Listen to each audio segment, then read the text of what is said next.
చేస్తే నరేంద్ర మోడీ గారు మీకు వచ్చిన కష్టమైందని నేను అడుగుతున్నా. నీ గుజరాత్ లో గుంట భూమి అడగలే, నీ రిజర్వేషన్ లో 1% మేము అడగలే. మేము మా తెలంగాణలో మా పిల్లల చదువులకు, మా పిల్లల ఉద్యోగాలకు, మా సోదరుల రాజకీయ అవకాశాల కోసం ఇవాళ మేము 42% రిజర్వేషన్ ఇస్తామని మా ప్రజలు ఎన్నుకున్న శాసనసభలో ఇవాళ మేము తీర్మానం చేసినాం. నీకేం కష్టం వచ్చిందని నేను అడుగుతున్న మోడీ గారిని. నీ దాంట్లో భాగస్వామ్యం అడగలే, ఢిల్లీలో నీ కుర్చీ కూడా మేము అడగలే, ఎర్రకోట మీద మేము జెండా ఎగరేస్తామని చెప్పలే. మా దగ్గర మా బలైన వర్గాల లెక్క తేలింది, మా రిజర్వేషన్లు పెంచుకుంటాం, మాకు అనుమతి ఇవ్వండి మోడీ గారు మహాప్రభు అని అక్కడి నుంచి తీర్మానం పంపించినాం. అయినా పలకలే. బండి సంజయ్ని కలిసిండు, ధర్మపురి అరవింద్ని కలిసిండు, కిషన్ రెడ్డిని కలిసిండు. మా పిల్లలు విజ్ఞప్తి చేసిరు, మా సోదరులు డిమాండ్ చేసిండు. వాళ్ళు పలకలే, వాళ్ళు మళ్ళీ చూడలే. అందుకే ఇవాళ గల్లీలో ఉండి చెప్తే మీకు వినిపిస్తలేదు. అందుకే ఢిల్లీకి వచ్చి చెప్తాం, మోడీ గారు మీరు వినండి, జంతర్ మంతర్లో మా గొంతు వినిపిస్తున్నాం. ఇవాళ ఢిల్లీకి వచ్చినాం. ఆనాడు కురుక్షేత్రం సందర్భంగా ఒక మాట చెప్పిండు, ఆయనను పోయి రావలే హస్తినకు అని. ఆయనను పోయి రావలేను హస్తినకు అని యుద్ధానికి ముందు, కురుక్షేత్ర యుద్ధానికి ముందు పెద్దలు చెప్పారు. దాంట్లో భాగంగానే మా బలైన వర్గాల సోదరులతో కలిసి ఆయనను హస్తినకు వచ్చింది. ఈ రోజు ప్రధానమంత్రి గారు మీరు వినండి, మీరు మా గుండె సప్పుడు వినండి, మా ఆలోచనలు పంచుకోండి, మాకు అనుమతి ఇవ్వండి, అప్పుడు మీ గౌరవం ఉంటుంది.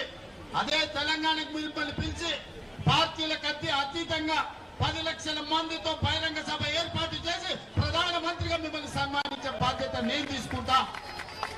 మా రాష్ట్రంలో మాకు అనుమతి ఇవ్వండి, మేము సిద్ధంగా ఉన్నాం అమలు చేయడానికి.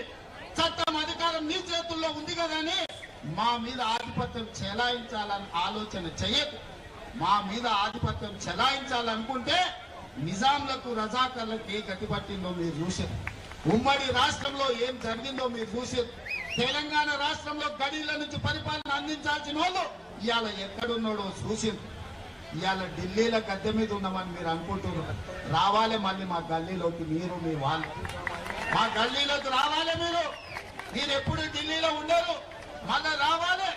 మళ్ళా వచ్చినప్పుడు మా చేతికి దొరుకుతారు. మీరేం మర్చిపోవద్దు. మా బలైన వర్గాల సోదరులు చిన్న సాయం చేస్తే కూడా జీవితాంతం గుర్తుపెట్టుకునే జాతులు. ఆకలి మీద వస్తే బుక్కడి పువ్వ పెట్టినా, ఎండన వస్తే గిలాస మంచినీళ్ళు ఇచ్చినా మా బలైన వర్గాలు జీవితకాలం గుర్తుపెట్టుకునే జాతులు ఇది. ఈ జాతులకు అన్యాయం చేస్తే మర్చిపోతారని మీరు ఎట్లా అనుకుంటారు మోడీ గారు? మీరు ఏ జాతి అని మేము అడుగుతలేము, మా జాతులకు ఎందుకు అన్యాయం చేస్తారని మేము అడుగుతున్నాం. మేము మా జాతులకు న్యాయం చేస్తామని మేము ముందుకు వచ్చినప్పుడు మమ్మల్ని ఎందుకు అడ్డుకుంటారని నేను అడుగుతున్నా. ముఖ్యమంత్రిగా, ప్రధానమంత్రిగా మీరు ఈ దేశమంతా అమలు చేస్తారా లేదా నాకు తెలియదు. మీ గుజరాత్ రాష్ట్రంలో మీరు ఏం చేస్తారో నేను అడగట్లేదు.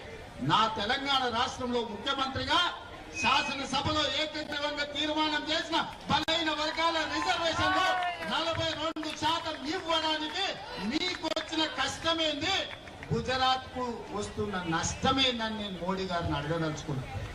అందుకే ప్రధానమంత్రి గారు దయచేసి వినండి.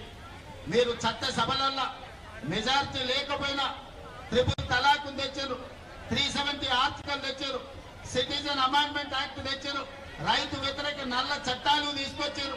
ఇవాళ వక్ఫ్ బిల్లు తెస్తున్నారు. మీకు బలం లేకపోయినా, ఇన్ని బిల్లులు మీకు బలం లేకపోయినా, ఇన్ని రాజకీయ పార్టీలు మిమ్మల్ని వ్యతిరేకించినా మీరు అవన్నీ చట్టాలు చేసి ప్రజల నెత్తి మీద రుద్ది ఇవాళ కమ్యూనిస్టుల నుంచి కాంగ్రెస్ వరకు, ఎంఐఎం నుంచి బిఎస్పీ వరకు, ఈ రోజు సిపిఎం నుంచి సిపిఐ వరకు ప్రతి రాజకీయ పార్టీ అనుకూలంగా ఉన్నప్పుడు బలైన వర్గాల రిజర్వేషన్లు పెంచడానికి మీకు వచ్చిన బాధ ఏంది అని నేను అడుగుతున్న మోడీ గారు. ఇవాళ అన్ని రాజకీయ పార్టీలు మీకు అండగా నిలబడడానికి, మీకు ఆ సంగతి అర్థం కావడానికి చట్టసభలలో మీరు అనుమతి ఇవ్వకపోతే జంతర్ మంతర్ చౌరస్తాలో 15-16 పార్టీలు ఈ రోజు ఈ వేదిక మీద నుంచి మేము అనుకూలమని చెప్పింది. అందుకే మా జాజుల శ్రీనివాస్ అన్ని రాజకీయ పార్టీలను ఇక్కడికి రప్పించి ఈ వేదిక మీద నుంచి ప్రధానమంత్రి గారికి విజ్ఞప్తి చేయించారు. మా బలైన వర్గాల సోదరులు వివిధ రాష్ట్రాల ఎంపీలను 60-70 మందిని వేదిక మీదకి రప్పించారు. ఇవాళ వివిధ రాజకీయ పార్టీలు ఇవాళ మేము అనుకూలం ఉన్నాయని చెప్పిన పాలకపక్షం నువ్వు అనుకూలం ఉంటే ప్రతిపక్షంగా 100 ఎంపీలు మేమున్నాం. మాతో ఉన్న డిఎంకే కావచ్చు, ఎన్సీపీ కావచ్చు, ఈ రోజు అదేవిధంగా లాలూ ప్రసాద్ కావచ్చు, ములాయం సింగ్ గారి పార్టీ కావచ్చు, ఇన్ని రాజకీయ పార్టీలు ఇక్కడికి వచ్చిన తర్వాత మరి అందరూ శాఖాహారులు అయితే రొయ్యల బుట్ట మాయమెట్లయిందని ఇంట్రెస్ట్ అన్నారు. మీరు బీసీల మేలు కోసమే ఉన్నామంటారు, బీసీల కోసం ప్రాణాలు ఇస్తామంటాడు మా పండి సంజయ్ సోదరు. మా ప్రాణాలు వద్దాయా 42% రిజర్వేషన్ అడిగింది. మాకు మీ ప్రాణాలు వద్దు, మీ ప్రాణాలు మేమేం చేసుకుంటాము, 100 ఏళ్ళు నువ్వు మీ మోడీ సుభిక్షంగా ఉండండి, మాకు అభ్యంతరం లేదు. మాకు కావాల్సిందల్లా 42% రిజర్వేషన్ మా బలైన వర్గాలు. అది కూడా మా రాష్ట్రంలోనే మేము చేసుకుంటాం అంటున్నాం. మేము గుజరాత్లో చేస్తామంటలేం, మేము ఉత్తరప్రదేశ్లో చేస్తామంటలేం.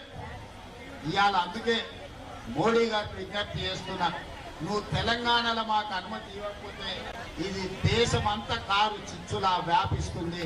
మీరు అనుకుంటున్నారేమో గుజరాత్లో అంచు వేస్తామని, ఇది నిప్పు రగులుతుంది, దేశం మొత్తం వ్యాపిస్తుంది, దేశ నలుమూలల జాగృతం చేస్తాం.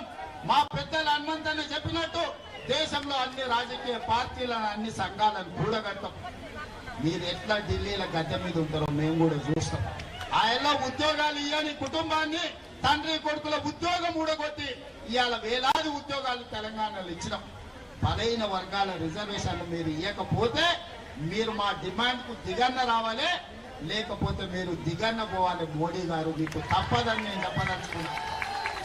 ఎక్కువ కాలం బీసీ ముసుగులో మీరు ప్రభుత్వాన్ని ఏలలేరు, మీరు గద్దె మీద కూర్చోలేరు. అందుకే మిత్రులారా, ఈ రోజు మీ ధర్మమైన కోరిక నేను ఒక ఉదాహరణ చెప్పదలుచుకున్నా. 2015లో ఇక్కడనే మాదిగ ఉపకులాల వర్గీకరణ కోసం మందకృష్ణ మాదిగ ధర్నా చేసి జంతర్ మంతర్లే అలసిపోయి చెట్టు కింద కూర్చున్నాడు. నేను కూడా సంఘీభావం తెలుపుదామని వచ్చిన. అన్నా ఇన్ని చేసినా ఎవరు ఇంటలేరు, ఏం చేద్దామని నన్ను అడిగింది. మరి ఏం చేద్దామని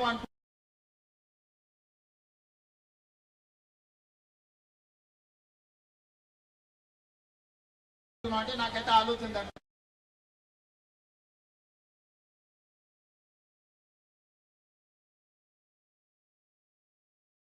ఎట్లా అన్నాడు, నీ ధర్మమైన కోరిక ధర్మయుద్ధం ప్రకటించని చెప్పి పరేడ్ గ్రౌండ్ లో మాదిగ ఉపకులాల ధర్మయుద్ధం ప్రకటించి విజయం సాధించిండు, లక్ష్యానికి చేరుకున్నాడు. ఇవాళ మా మిత్రులకు అందరికీ నేను ఒకటే మాట చెప్పదలుచుకున్నా.